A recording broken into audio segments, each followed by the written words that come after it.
पुढची एक मोठी बातमी आपण बघूयात। अमेरिकेला घेरण्याची इराण सध्या मोठी तयारी करतोय। जमिनीवरच्या युद्धासाठी इराण 10 लाख सैनिक उतरवणार आहे। इराणी सैन्याच्या निशाण्यावरती आखाती देशांचे हॉटेल्स देखील आहेत। अमेरिकी सैन्याची ठिकाणं आता इराण टार्गेट करणार असल्याची धमकी देखील थेट इराणकडून आलेली आहे।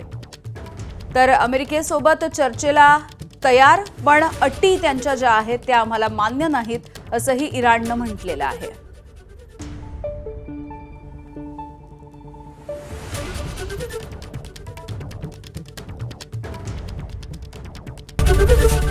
एबीपी माझा, उघडा डोळे बघा नीट।